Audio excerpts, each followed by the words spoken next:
So we are moving into our inequalities little unit. It's just going to be the next few days, and we're talking about why shading of the inequality is important and why it's important to shade the correct side and understand the symbols.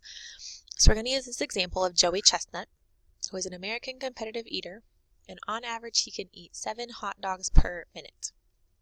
So our equation would be y equals 7x.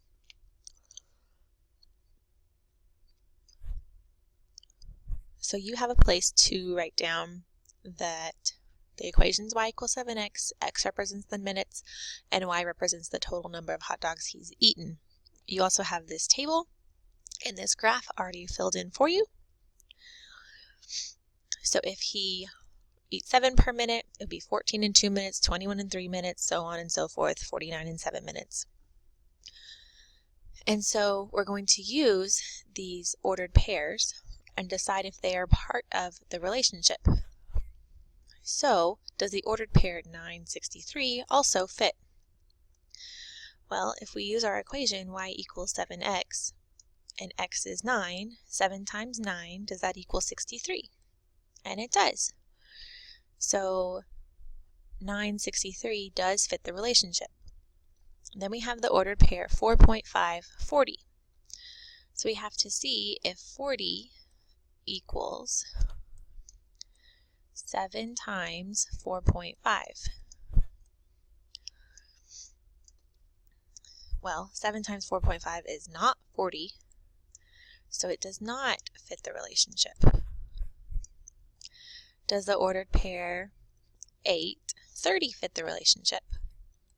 Well, so we're going to see if 30 equals 7 times 8, which it does not.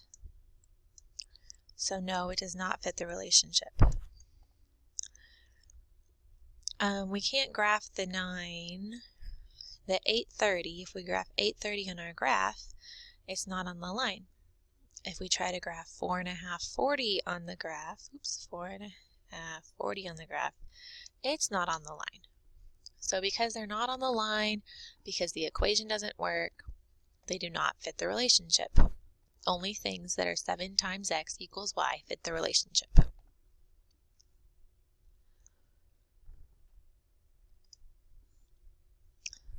Moving on.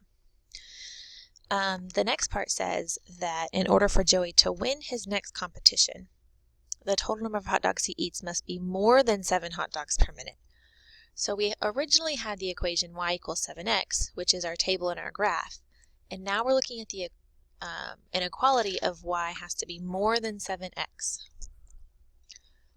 So maybe in 1 minute he eats 10 hot dogs. In 2 minutes he has to eat more than 14, so maybe he eats 20. In 3 minutes has to be more than 21, so maybe he eats 28. If I were to graph all of those numbers on my plot, what do we notice about these 3 new points?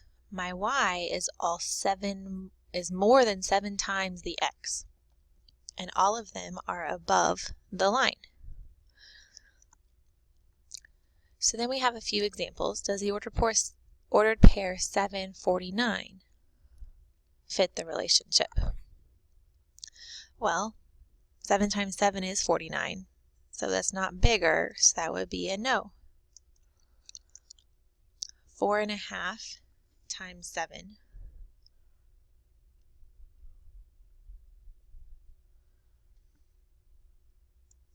40. I broke it. 40 is supposed to be bigger than 7 times 4.5. 7 times 4.5 is 31.5. 40 is bigger than 31.5. 4.5 and 40 is above the line on my graph also. 749 was on the line. And then 830, 8 times 7 is 56. 30 is not bigger than 56.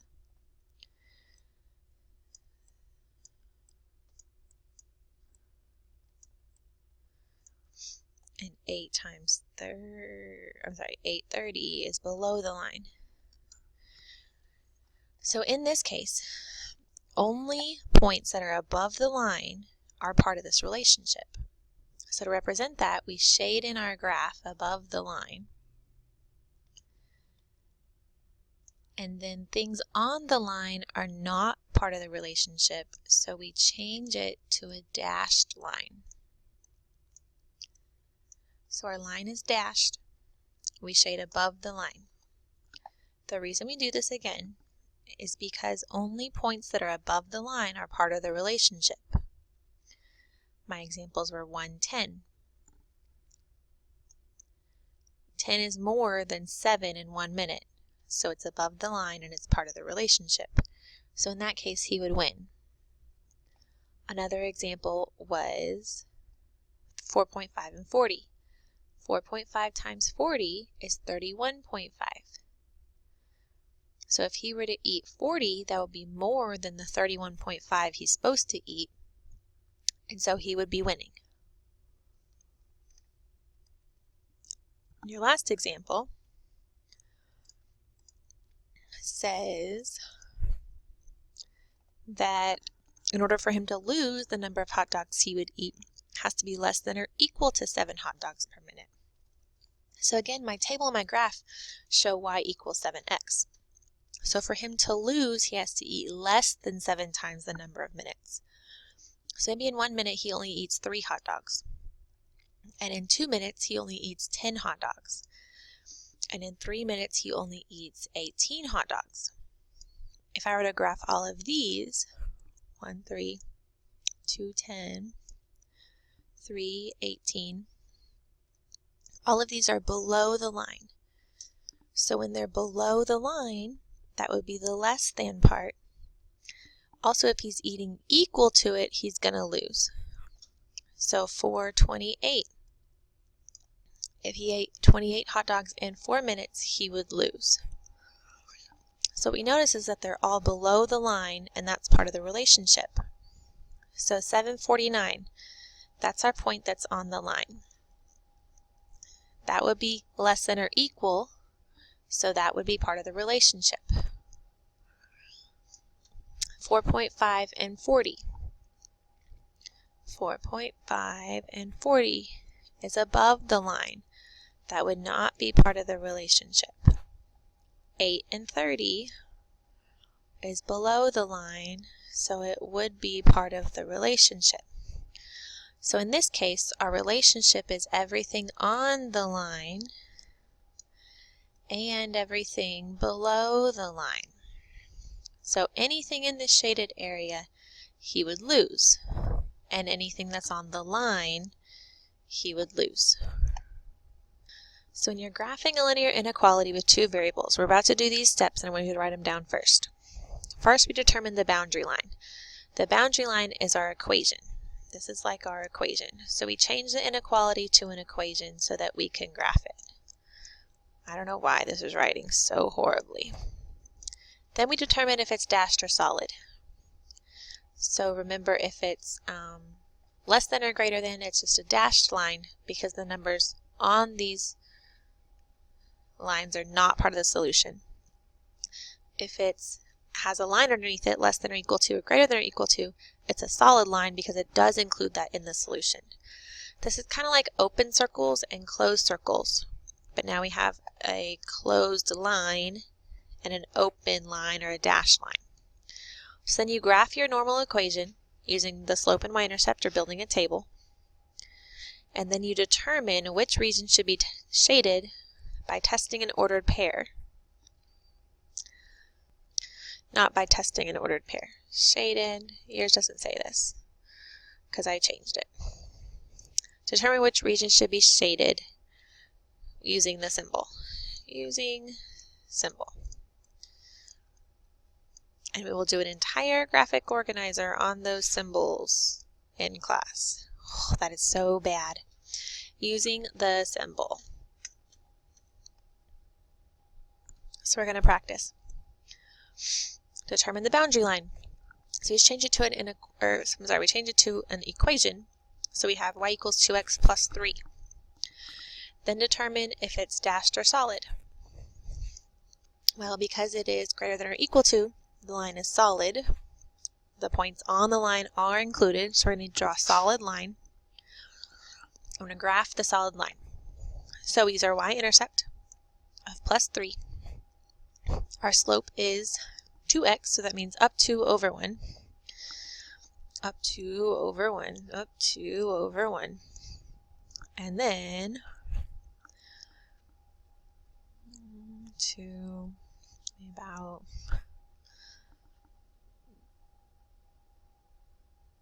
looks something like this.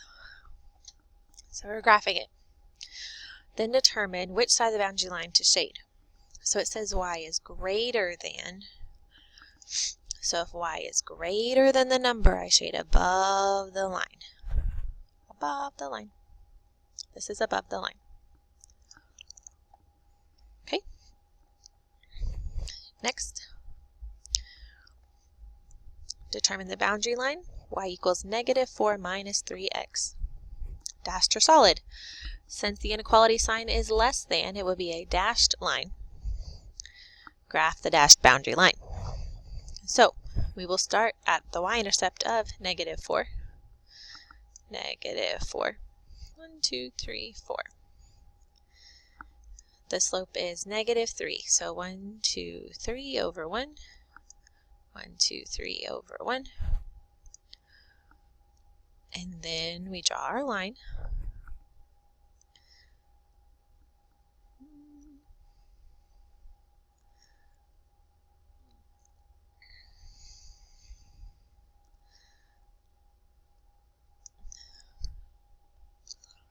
It's supposed to be dashed.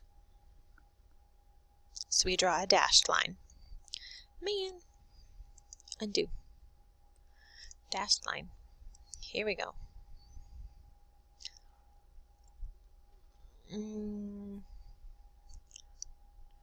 Okay. And then y is less than, so we have to shade below the line. So that would be all of this down here. What is going on? It's having issues. All of this is shaded. This is horrible. I apologize.